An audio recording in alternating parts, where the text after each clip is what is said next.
Сайн байцгаана уу? Сонсож байгаа өдрийг мэндийг хүргэе. Та яг одоо Монголд болсон үнэн байдлаар гэмтэргийн талаарх ямар ч хачир ахгүй гэрч шүүгдэгч болон шүүх шинжилгээ, шүүхийн шийдвэрийн мэдүүлгээс хүргэдэг сувгийг сонсож байна.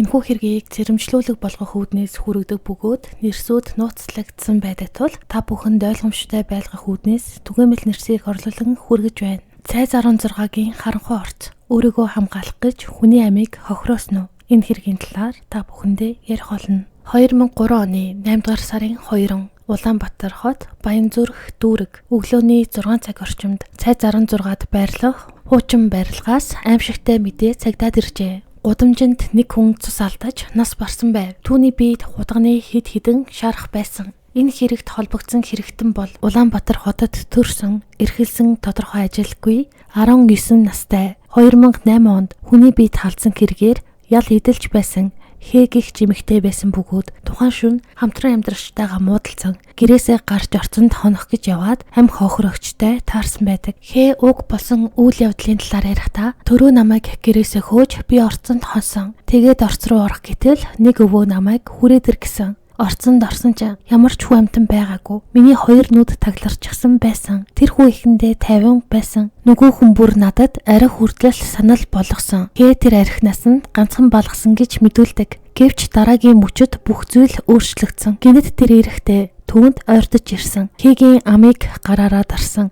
Тэр орилж чадаагүй. Нөгөө гараараа түүний хувцсыг татаж өмдийг нь талих гэж оролцсон байна. Тэр хүн түүний дээр гарч хөвцөн. Хээ амьсгалж чадахгүй болж сандарч эхэлсэн байна. Хэгийн хэлснээр энэ бол хүчингийн оролдлого байсан. Айдас болон сандрал үсэж хээ халаасандаа байсан зүйл рүү гараа сунгасан. Гол нь халаасанд нь жижигхэн хутга байжээ. Тэр хутгийг гаргаж сандарсан байдалтай нэг удаа дараа нь дахиад нэг удаа гих мэтчлэн тухайн эрийг хутгалсан. Шүүхийн шинжилгээгээр хүзүүнд 1 шарах, хөвлийн хэсэгт 3 шарах, нийтдээ 4 удаа хутгалсан байжээ. Тэдний хоёр нь хөвлийн хөндөө рүү нэвтэрч судас болон гидсийг гэмтээсэн.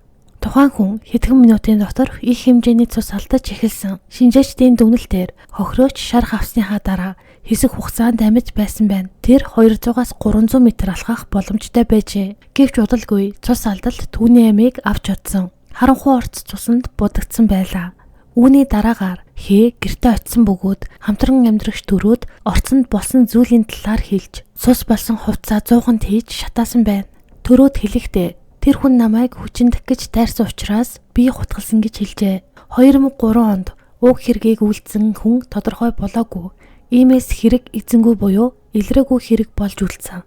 2015 онд цагдаагийн хэлтэст хээ өөр нэг хэрэгтэй холбоотой мэдүүлэг өгч байв. Мэдүүлгийн үгээр тэр гинэд нэг зүйлийг хэлсэн. Олон жилийн өмнө би нэг хүнийг хутгалсан хэмээн цагдаа нарт хэлсэн. Эхэндээ мөрдөгчд түүнийг зүгээр л худлаа ярьж байна гэж бодсон. Гэвч хээг их жимэгтэй яг он сар байршил болсон үйл явдлыг маш тодорхой ярьж эхэлсэн. Цагдаа нар үүнийг нь шалгахад түүний ярьсан бүх зүйл 2003 онд болсон илрээгүй аллагтай яг таарч байв. Ингээд 12 жилийн өмнөх хэрэг дахин нээгдсэн юм.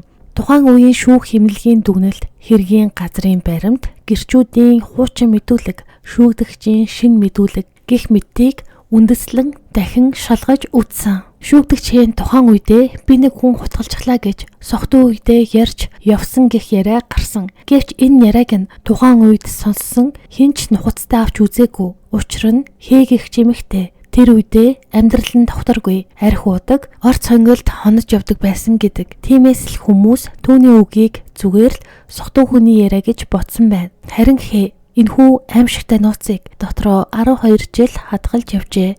2003 онд болсон хэргийн талаар гэрчүүд ярихдаа түүний хамтран амьдарч байсан гих залуу болох төрөө мэдүүлэхдээ хэн цайд захын хотгонд орцонд согтуу унтаж яасан ч жижүүр нь хүчиндэх гэж оролдохоор нь хутгаллаа гэж орж ирсэн. Тэгэхэд өмссөн хувцас нь урд хэсгээрээ цус болчихсон байсан. Тэгээд хувцаа өөрөө солиод хувцаа гэртээ өөрийнхөө зуганд хийж шатааж байсан юм. Намайг хүчиндэх гэж оролдохоор нь эсэргүүцэж худгалсан гэж л надад хэлсэн. Химээ хэлсэн бол өөр нэг гэрч хэлэхдээ би хээтэй анх уулзаж ярьж байхад би хүү амны хэрэгтэй гэж байсан. Өөрөө ярихдаа би хамтран амьдрагчдаа зодуулаад тэгээд гэрээсээ гараад гүйсэн. Тэгэж явж байгаад орцонд орсон чинь нэг хүн намайг татаж чангаагаад байсан. Тэгээд би тэр хүнээс цутаагаад гараад гүйсэн гэж ярьсан хэмээн мэдүүлэг өгсөн. Харин 2015 онд Хээтэй хамт камерт сууж байсан нэгэн эмэгтэй түүний ярьсан талаар мэдүүлэхдээ би Хээтэй цагдин хорих камерт 3-4 сар хамт байсан. Хээнд нэг өдөр өөрийнхөө тухай надад ярьсан. Би хүнд цодуулж чад зовтож яваад орсон. Тэр орцонд нэг сохтуу хүн байсан. Тэр хүн босож ирээд түүнийг зодож хүчиндэх гэж оролцсон гэж надад ярьсан. Тэгээд Хээд жижигхэн хутга байсан. Тухайн хутгаараа цээж рүүгээ гараараа зааж ингэж дүрсэн гэж надад хэлсэн хэмээн гэрч мэдүүлжээ. Ингээд мөрдөн шалгалтаар Хэн тухайн үед хутгалсан гэдг нь тогтоогдож хэрэг шүүхэд шилжсэн. Гэхдээ хамгийн том асуудал нь хэрэг гарснаас 12 жилийн хөөн хэлэлцэх хугацаа нь аль хэдийн өнгөрсөн байсан. Тиймээс шүүх гин буруутай гэж үзсэн ч гэсэн уг хэргийн хөөн хэлэлцэх хугацаа нь дууссан тул эрүүгийн хариуцлагаас Хээг чөлөөлсөн. Тэгэхээр энэ хэрэг бол үнэхээр сонирхолтой. Хэн 2003 онд хүнийг алсан гэмт хэрэгт холбогдсон ч тэр дороо баригдаагүй. 12 жилийн дараа буюу 2015 онд баригдсан. Гэтэл шүүх түүнд ял оноогоогүй. Яагаад гэвэл хуулийн хөөн хэлэлцэх хугацаа гэдэг зүйл нь дуусчихсан байсан. Хүн алсан тодорхойч хууль нь хамгаалчихсан гэсэн үг. Ийм нэг хэрэг 2003 онд болоод 2015 онд шийддээд ялаа аваагүй, хэрэгсэхгүй болоод гараад ирсэн байна. Тэгээд та бүхэн өөрсдийнхөө санал бодлыг комент хэсэгт зөв боловсон илэрхийлээрэй хэмээн хүсье. Тэгээд дараагийн дугаараар уулзтлаа. Түр баяртай.